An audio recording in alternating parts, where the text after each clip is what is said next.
Hey guys, welcome back to my YouTube channel. My name is Zora and I make movie and TV show commentary videos every single Saturday. Last week's video was on the pilot episode of Gossip Girl, and I just want to say thank you so much for all the love and support I got on my first video. And in that video, I hinted that this week's video will be on Lovecraft Country, aka the best show to come out of 2020. So be warned that this will be full of spoilers. So if you have not seen Lovecraft Country, I highly recommend that you do. So don't forget to comment down below any suggestions you have for movies or TV shows that you would like me to talk about, and subscribe. So let's get into it. Lovecraft Country was created by Misha Green, also executively produced by Jordan Peele, who has really been killing it with all the horror movies lately, but it is created by Black women, so we need to give our Black women creators their flowers. So Lovecraft Country follows Atticus Freeman, who is coming back to Chicago after he finds out that his estranged father has gone missing. And so when you first hear the premise of the show, you're gonna be like, oh, it's just your everyday mystery. But you would be wrong, because it's full of magic, monsters, and good old-fashioned racism from the 1950s. It is a wild ride from start to finish. Before I get into these characters though, I would like to warn you guys that I will be talking about graphic depictions of racism, violence, and at times sexual violence. So I wanted to let you guys know beforehand so you can be conscious while you watch this video. So the first character I will be talking about is Uncle George. I'm talking about him first because I don't have as much to say about him because he doesn't last the whole season, which makes me so sad. But Uncle George is Tic's uncle. He's Montrose's brother, the husband of Hippolyta and Dee's father. He runs the Safe Negro Travel Guide, which helps Black people traveling throughout the United States to make sure that they don't get attacked where they go. One of the first things that made me like Uncle George was the fact that he's played by Courtney B. Vance. Courtney B. Vance is one of those actors that whenever you see them, it's just oh, I love him. He can do no wrong in my book. But Uncle George is kind of trifling if we really want to think about it, because he was carrying around a picture of Tic's mom. He wasn't married to Hippolyta this entire time. And he did have an affair with Tic's mom. If the affair he had was when he was married or dating Hippolyta, I would really have to stop being a George fan, because Hippolyta deserves better. But we will talk about that more when we get into Hippolyta. So they really killed him off so early in the show. I was so heartbroken because, like I said, I just love Courtney B. Vance and I wanted him around more. But in shows that are centered around magic and sci-fi, no one really stays dead for long. So we did get to see a couple of flashbacks and other ways that he could come back. One of the things I really liked about George is that he was very much a father figure for Tic, and he might actually be his dad. They didn't reveal it, but I don't necessarily think they're gonna tell us who is Tic's biological dad, because honestly at this point it doesn't really matter. But I would like to know, and I kind of do have this sneaky suspicion that it is George. But George really tried to protect Tic from Montrose, and he tried to protect Montrose from their dad.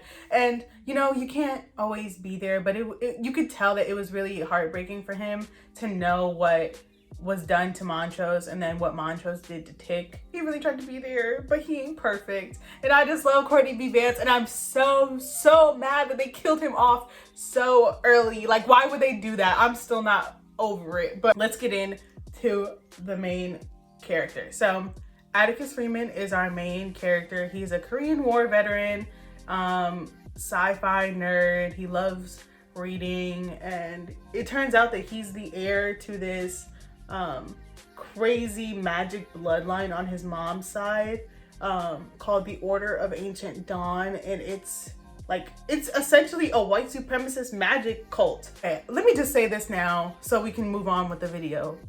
Tic is so fine. Oh my god, if I speak will I be shunned? Like, oh my god, he is so fine. But anyways, let's get back to his actual characteristics. Tick is carrying around a lot of trauma, like a lot of trauma. And you know, it's completely understandable. And he was always one to like talk crazy.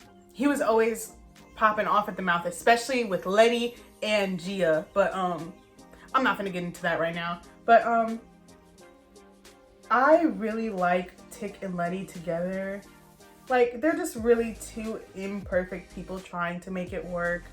And they're just so complicated. But Tick was always trying to leave. So flighty, like at any minor inconvenience. Well, none of the inconveniences in the show are particularly minor, but like he was always trying to run away every single time, to go back to Florida, to handle Christina by himself. Like, he hasn't gotten pretty much everyone in this show involved in all this mess. So that's one thing that was annoying. He was always acting like everything did center around him, but he was always acting like he was the only person that could get things done. And Letty had to check him. She was like, you're not the center of the universe, period. Like, I understand why he would want to do it all himself, because he didn't want to get everyone else in trouble. But it's also like, you've already got these people involved. Why don't you ask for their help when you absolutely need their help? So yeah, we really do need to talk about this when we talk about Tick. Tick is a war criminal. Like, the horrible things he did in the Korean War need to be addressed. I really like how they didn't stray away from the complicated nature of Black people in the military, and they made active critiques of the military's involvement in all these countries trying to spread quote-unquote democracy when they can't even treat Black people right on their homeland. You know, I'm not even gonna get into that right now. Different video, different time. But we do need to keep that in mind. Tick is a very complicated character. He's not the most complicated, in my opinion. We will get to that when we talk about Montrose and Ruby. But I didn't necessarily feel one way or another about Tick. He did die. At the end of the season, Tick dies, and I wasn't really sad that he died. I was more sad because of what it meant for the other characters around him, especially Letty and Montrose. But that's all I really have to say about Tick. I have this thing where the protagonist of shows, or like the main character they try to show us, isn't really my favorite. Like, I don't necessarily get invested in their story as much as the people that are around them.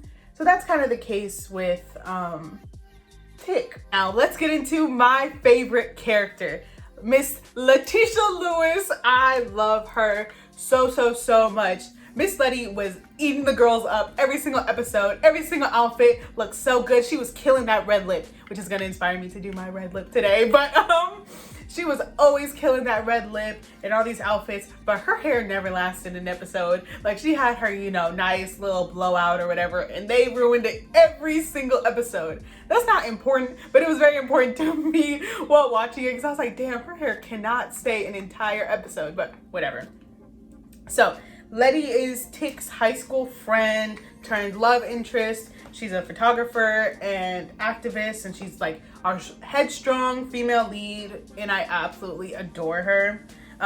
While watching this show, it made me realize that Journey Smollett-Bell really is one of my acting role models. Like, I really look up to her because her performance in this show was incredible. Like, every single scene she was in was impeccable. There were no acting weak links of this show, but Miss Journey Smollett-Bell, woo, she's crazy. Her talent level is so crazy.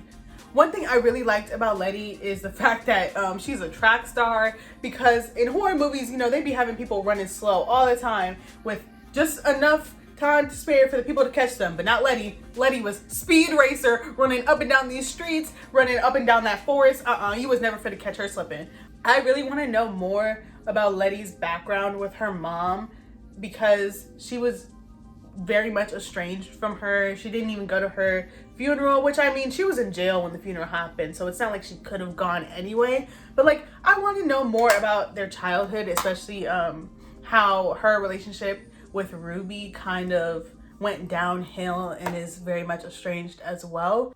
They was always try to kill Letty, bro. They tried to kill Letty in episode 2, but a baddie never dies. They tried to kill her in the last episode, but what did I say? A baddie never dies. I knew that Letty was about to be pregnant as soon as her and Tick hooked up. Like, in these type of shows, there's never going to not be a conception. But of course that puts Letty in danger, which, made me so sad for her. But Miss Letty with this bat in episode 3, oh my God. I love when shows display female rage like that. And she was going up to them racist white people's cars, breaking their windows because they had the horns on, trying to get them to move out like it doesn't disturb the whole neighborhood. Like, that doesn't even make sense to me. Like, if you're trying to push them out, you're ultimately going to annoy everyone else in the neighborhood. So like, what are you really doing? But you know, racists don't have their neurons firing like they should be. Whatever. Letty was always having to talk down Tick. Every single time he was trying to run away, do something stupid, it was always her that had to talk him down. I know she was tired from carrying this show on her back. I love that Letty finally took accountability with Ruby and finally apologized for all the time she's really used Ruby and like leaned on her without ever having like reciprocity in the relationship. So I love seeing growth. I love that for them. I think it was really, really interesting with Letty, with how she struggled with her notions of religion and Christianity with all these monsters and magic and evil things going on. Like, I thought that was really interesting, just seeing how her relationship with religion developed, because she wasn't really religious before, and she isn't really religious now, but just seeing her journey with that is so interesting. And I really like that they gave her that sort of inner turmoil. Oh, this is why I love Letty, because in that last episode she took away all the white people's magic. I know that's right. No more white people practicing magic, period. It's all in black people now. So hopefully in season 2 they explore that. So our next character is Ruby, Letty's half sister. Miss Ruby got the vocals. You know, she was always singing and doing her thing. I love that for her. But she was always really tired of Letty's mess. And I completely understand, like, Letty was using Ruby as a crutch every single time Letty needed help. And it made me sad, but it's so true. Ruby was like, you only want to be my sister when you need something. Dang. I love Letty, but Ruby's right. Like, it wasn't a true reciprocated relationship. One of Ruby's main arcs was that she wanted to get hired at this department store. It really broke my heart when Ruby saw that they hired a black girl that wasn't her, because she had been trying for so long, and then we find out that the only reason the girl got hired was because the boss is a creep and wanted to use her. That made me sad. It's like for Ruby and for the other girl. And then Ruby gets introduced to William, who we find out later is Christina, and then she starts doing this like body shedding thing when she becomes a white woman. And like, I love horror. I love watching scary stuff, but I cannot do gore. Like, body horror is so, I can't do it. So every single time she would shed her skin, I would have to look away. It was so unnerving to watch. I understand why Ruby did what she did with becoming that white woman. And of course, I have to say that I don't have the same lived experiences as Ruby, so I can't judge her for wanting to be in a position where she actually gets treated like a human being. She said, it's not that I hate being black, I hate being treated like I'm not human. And I thought that was really important. It was just very unsettling to watch the body change that happened to make her become a white woman. Oh my God. Oh, thinking about it now is like sending me into a frenzy, so I have to move on. But that scene where they have Bodak Yellow playing and she's actually making bloody shoes, that was a choice. that was a choice. That's all I have to say about that. Ruby ends up developing this sort of relationship with William, who we find out is Christina. And I don't know how I necessarily feel about it.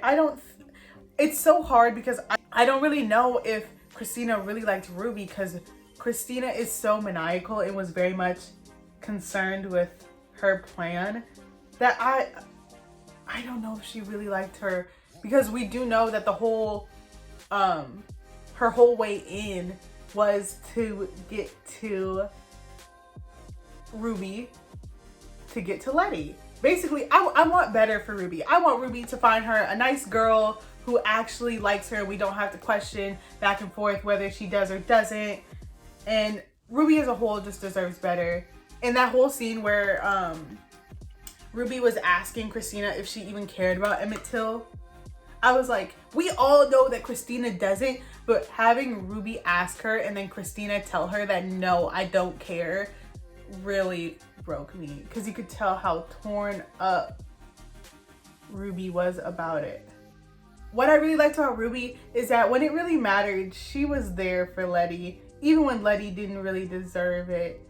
But when she did, she was really there for her. Like when Montrose was talking crazy to Letty after Letty took the invulnerability, Ruby like stepped up and was like, you're not gonna talk to my sister crazy. She's literally pregnant. So yeah, I really like Ruby for that. Like Ruby's really a ride or die.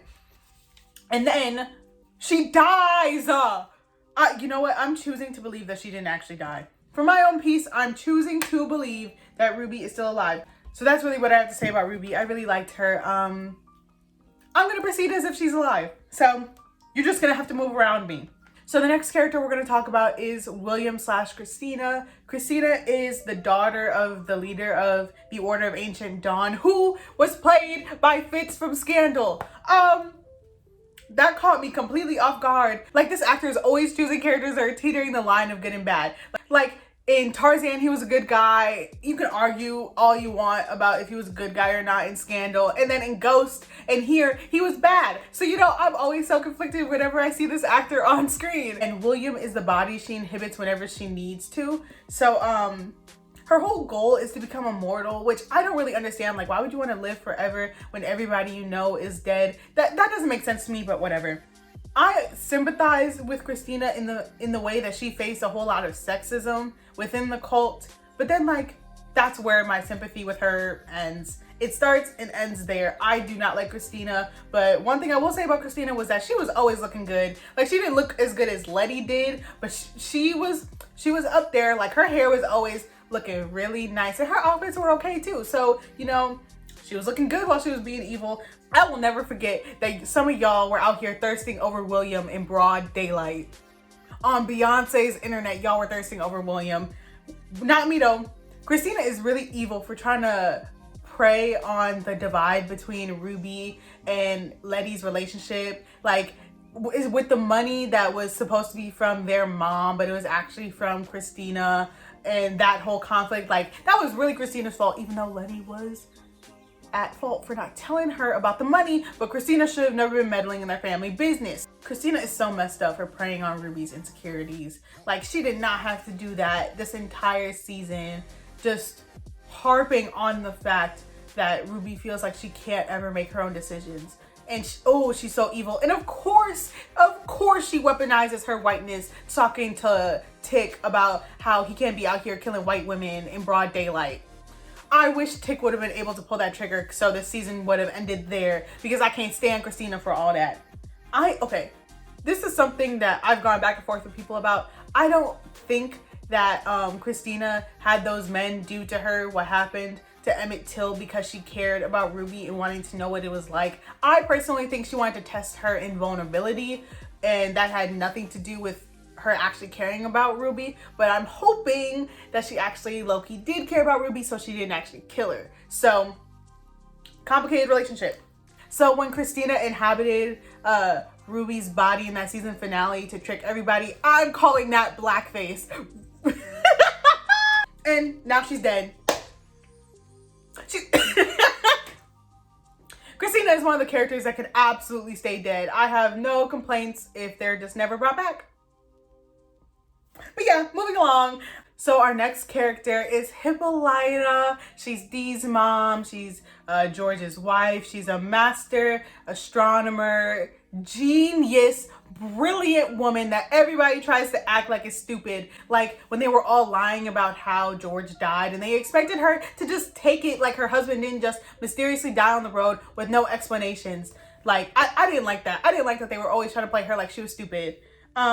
Hippolyta deserved better. She deserved all the happiness that she got in the I Am episode. I'm not really going to talk at length about many of the episodes, but I will talk about the I Am episode because it was so beautiful to see Hippolyta be able to name herself anything and see how happy she was when she was dancing with Josephine Baker in France. And we all know that her and Josephine Baker definitely hooked up. You're not gonna be able to tell me otherwise, but how happy she was there, and then how happy she was when she was a warrior killing Confederate soldiers. I know that's right. And then when she became like Arinthia Blue with George on another Earth or timeline. Oh, it was just so nice. And then the conversation she had with George about how she made herself so small so that everyone else could have room. Oh my God, I was almost in tears. Like, she was able to finally become realized as a person, and then she had to come back. Well, she had to come back because of Dee and because she is a mom. So it was really bittersweet that she had to come back, because I would have loved to see her be that happy in the other Earths, other timelines, the whole other universe she was in, but she did have to come back for Dee. So it's bittersweet, but I hope that we see more of her adventures on these other Earths, because she said she was gone for an equivalent of 200 years on Earth.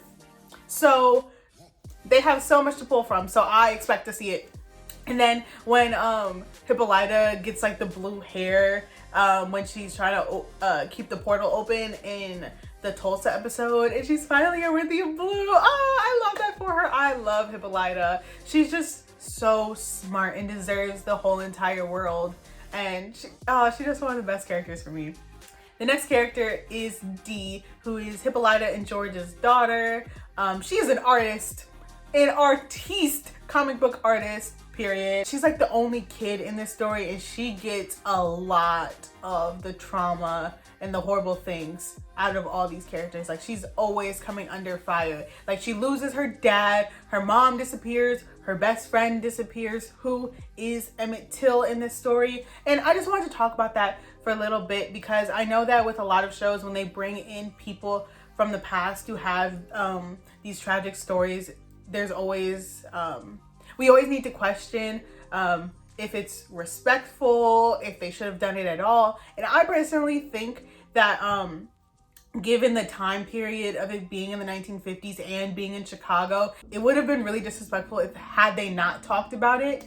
And I think that it was really important to see Emmett Till just being a kid before what happened to him, which was absolutely horrible. If you don't know Emmett Till's story, please go look that up. It's very important. So I do think the way that they incorporated him really helped humanize him as just being a kid. So I think that was really important. Everyone forgets about Dee. Everyone was arguing up and down about what they need to do for Dee, all this other stuff, while she was literally missing. Like, no one was actually paying attention to her or really listening to her about what she wants, and it was so frustrating. And she was attacked by these cops, and they cursed her, and they brought out Topsy and Bopsy.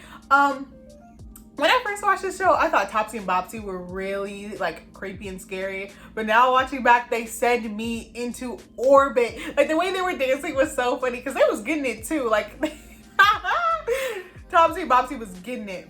If Montrose would have listened to Dee when she was getting attacked by Topsy and Bopsy, then she wouldn't have had a whole decaying arm. It would have not become another Topsy and Bopsy. But you know, no one ever listens to children. Dee had every right to be mad at all these adults, because they either left her, treated her like she was stupid, or completely forgot about her. So she had every right to be mad, and she was mad at her mom, as she should have been. Her mom literally disappeared on her, and that was right after she lost her best friend and her dad. So she had every right to be mad. And then she gets her like Winter Soldier arm, as she should, and then she kills Christina. I'm not sad that Christina's dead. However, did it have to be Dee? Like, Dee's only a child. Like, did it really have to be her to kill her? Like, it would have even been better if the monster that was with Dee had killed Christina, so it wouldn't have technically been her, but her strangling her out, though cathartic, did we really need to have it be her? I don't know. So the next character I'm going to talk about is Gia. Gia is Tick's former lover from Korea, and she's like his first encounter with the supernatural. And I just want to ask, do y'all remember her in Princess Protection Program? It took me a minute to realize where I remembered her from, and then I was like, oh my god, she was the bully in that movie, and now she's like this incredible actress. Like, they did not give her her flowers on Disney Channel, but I'm giving her her flowers right now. I loved her episode, and I love how she's like a black widow. Like, her actual the actual creature that she is called Kumiho. I love that that's her storyline, and she's killing all these bad people, and basically she inhabits the body of Soon-hee's daughter who died, and now she has to kill all these men so that the actual daughter will come back to life. And she has a long memory. She's killed like 99 men, and she has all their memories from their entire life to the point that they died, and she doesn't even remember the actual daughter anymore, or I don't even know if she ever had her memory, which is really sad. Her story was really tragic, and like the mom didn't really treat her as if she was her daughter, even though she technically was. I would have wanted revenge against Tick too, because Tick killed her best friend in cold blood. And of course, Tick was just following orders, but he did not have to kill her like that. And so, of course, she was gonna try to get revenge, and then she falls in love with him. Soon-hee was right when she was like, how could you fall in love with the guy who killed your best friend? If it was me, I would not have fallen in love with Tick, but Tick is fine, so I'ma let it slide. She ate this role up. She was so good in this role, and she really isn't a monster. And when she was talking to Tick, and she was like, I realized that you're not a monster, and then I'm not a monster, even though he didn't know at the time that she was actually a supernatural being. But it was just like, oh, she really isn't a monster. She just needs to know how to be human. And of course, Tick was always talking to her crazy, always getting snippy, and of course he apologized in that last episode. It was a little too late for me, but he did apologize to her. And she came to Chicago to help him because she really cared about Tick. I love all the women characters in this show. I'm sorry, I can't help it. So the last character I'm going to talk about is Montrose. Montrose is Tick's abusive dad, and wow, he is the most complicated character in this show. Straight out the gate, he was talking crazy. When they all came to Artem to save him after he got kidnapped, he was over here talking crazy, like, I don't need y'all help. Yes, you did, but whatever. He was never trying to take anyone's help or listen to anyone ever. Montrose went through it his entire life, and then he put Tick through hell afterwards. And it was a whole generational cycle of abuse. Like, Montrose's dad abused him, and then he abused Tick. It was so hard to watch the relationship between Montrose and Tick, but then once we saw Montrose's upbringing and his turmoil with being gay really set in stone that Montrose is this very three-dimensional complex character. And then when Tick found out that Montrose was gay, he called him the F word. Of course Tick had to be homophobic. See, this is why I didn't have an opinion of him if I liked him or not, because I liked him at first and then he decided to be homophobic, so whatever. Why did Montrose's sex scene have to be so violent? Like when he was with Sammy and they did the do, and he was very like violent with it. And I get his turmoil, but it was very hard to watch how violent it was. Montrose just be lying. Montrose be lying. He was burning pages of the bylaws. He killed the two-spirited person. I thought the show was so cool for having a character that was two-spirited, and then Montrose killed them. We can't ever have nice things when Montrose is around. Like, that's what I'm really coming to understand. I wish we saw more of Montrose's relationship with Sammy and the whole ballroom culture of the 1950s, because that scene when Montrose finally was like free and happy when he was in the ball, watching Sammy, it felt so good to see Montrose genuinely happy, and I wish we saw more of that, and I hope that we get to see more of that in later seasons. But Montrose was always self-sabotaging. He was always self-sabotaging with Sammy. Sammy's better than me. I would have been left, but Sammy's a good guy. So I don't understand why they would bring Montrose back to Tulsa. Like, I understand that he's the one who knows the locations of all the houses and stuff, but it didn't really have to be Montrose because it was so traumatic to watch. Like, it broke me. I was in tears the whole Tulsa episode, which I will talk about after I get done with Montrose. He was like, the only thing I ever wanted to be was your father, and he just didn't have the tools to be a good father, and it broke me so much. And then how Montrose reacted when Tick died, oh my god, it broke me. And Montrose, the actor who plays Montrose, is incredible. He is so good in this role, and it just like humanized Montrose so much. But now Montrose has the opportunity to break these generational curses with Tick's son, and he could be a father figure for Dee. So like, you know, I want Montrose to get therapy so much, and so hopefully he can heal and grow and be the father that he should have been to Tick, to these two other kids. That's what I really want from Montrose. Like, he's so complex, and I can't help but feel bad for him, even though he was so abusive to Tick. And that's really one of the complicated things about liking Montrose, or at least being invested in him having a redemption arc and healing, because he was such a crappy person before, and all the horrible abusive things he did before, it makes it very hard to root for him. But he's just so complex, and because we know why he's that way, it makes me want to see him be better. Let's get into the Tulsa episode. This episode absolutely broke me. Like, I think this show has so many standout episodes, but I think the Tulsa episode is the best episode. Like, when we see Montrose looking back on the abuse he endured from his father, and then watching his lover be killed right before his eyes, and then we see Tick watch what happened to Montrose when he was a kid, and so he begins to understand why Montrose is that way. It was so heartbreaking. And then when Montrose was trying to reason with Tick to save Thomas, and he was like, he won't matter much, and he was like, he's just a long list of things I've had to sacrifice to be your father. Oh my gosh, I was in tears. Like, I'm gonna cry just thinking about this episode. Tick came to the rescue with the bat, swinging like Jackie Robinson, beating up the racists. I know, that's right. Equal opportunity hitting the girls, the guys, boom, period. I don't like gore, but I did enjoy watching them get beat up. Anyways, the scenes with Letty and Hattie in the house, especially when the house was burning, had me on the brink. Like, when Hattie was like, he will be my faith turned to flesh, talking about Letty's baby. Oh my god, it broke my heart. And then the scene where Letty stays with Hattie while the house is burning down, and then they have the voiceover of "Where's Your Fire?"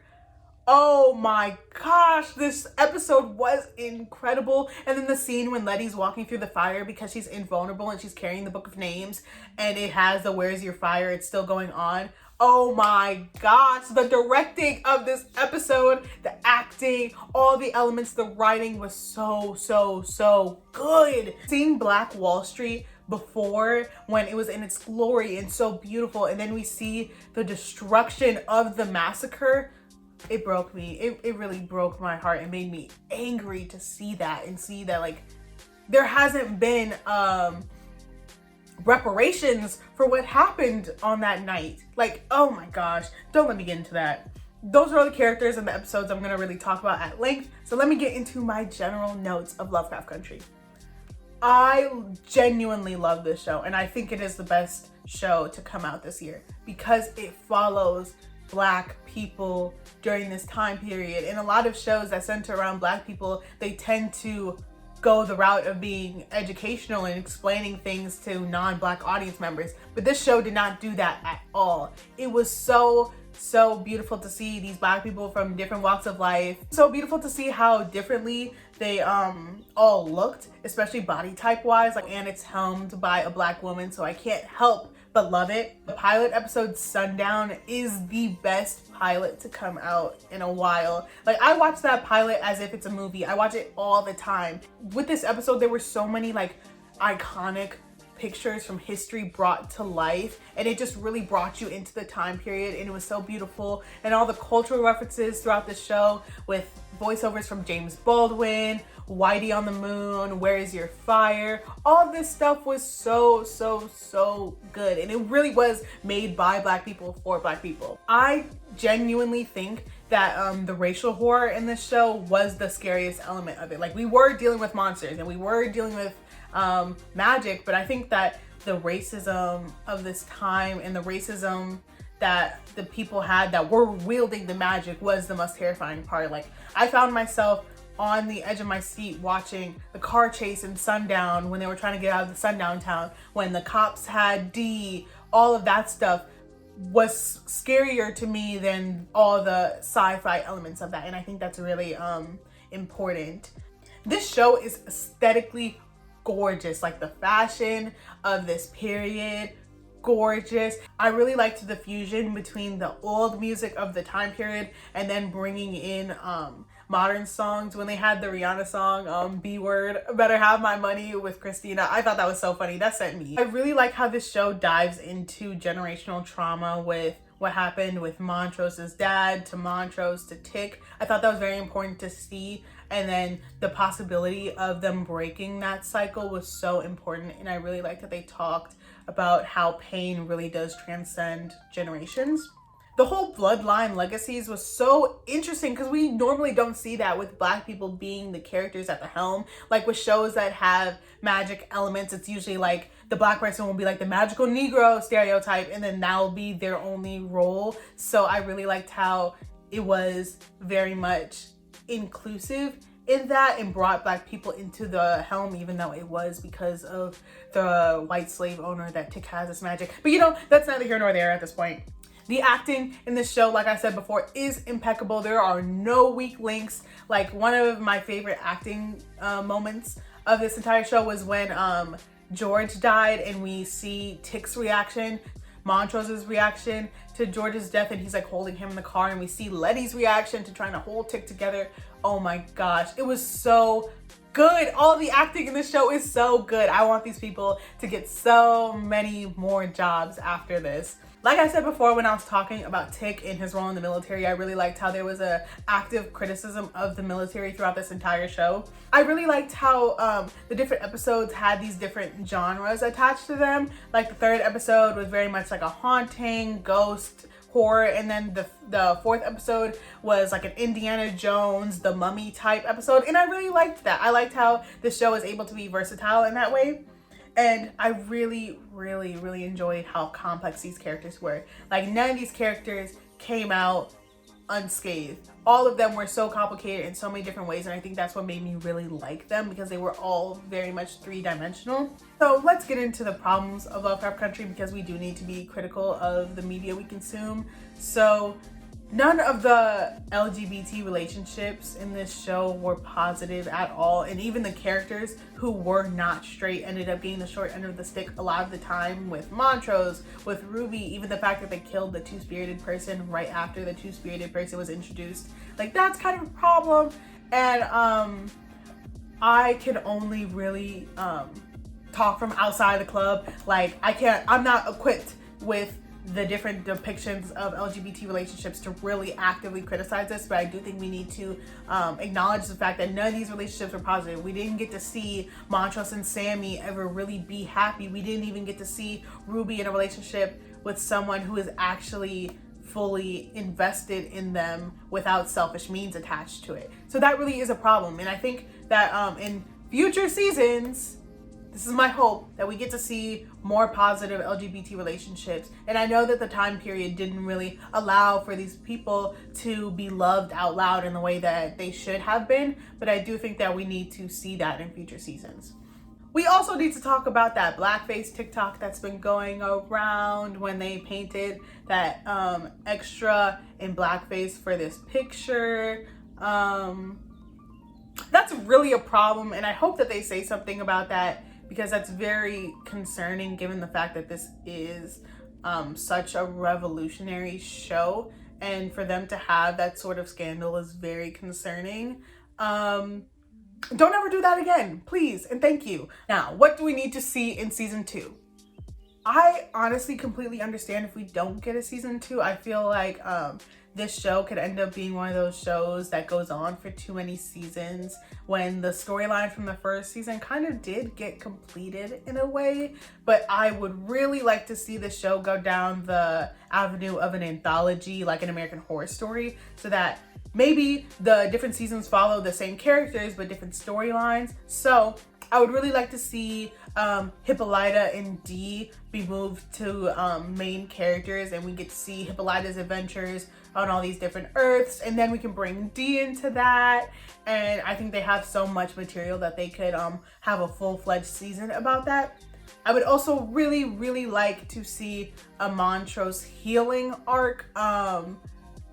If they want to, they can bring back Tick and George so that they can have like a reconciliation and Montrose can heal from there. And I want to see Montrose in a healthy relationship with Sammy or someone else. I would really like to see Ruby be brought back, because in my head she's not dead. So I would really like to see her be brought back so she can have her redemption arc. Though, does she really need a redemption arc? Because I don't think Ruby did anything inherently wrong. So that's a whole different story. But I do want to see Ruby be brought back into the fold and see her in a relationship that is healthy, that the person she's with actually likes her. So I would really like to see that. And of course, want to see my girl Letty back, and maybe we can bring back Gia and see more of her storyline after the events of Tick's death. So that's all I want to see in season 2 and future seasons. And you know, HBO, if you're watching this, if you ever need someone to play like a mid-size Letty on a different Earth, you know, I'm always free. My email will be in the caption. So thank you so much for watching this week's video. Don't forget to like and subscribe and comment down below who your favorite character was and what your favorite episode was. Next week's video will be another video on a pilot. I'm still like workshopping the name for that mini series on this channel. I'm thinking like something to do with preteen pilots, because there'll be shows that I watched when I was a preteen. So I'm still working on that. And next week's episode will be on the pilot episode of my favorite show of all time. So don't forget to stay tuned for that, and I'll see you in the next one.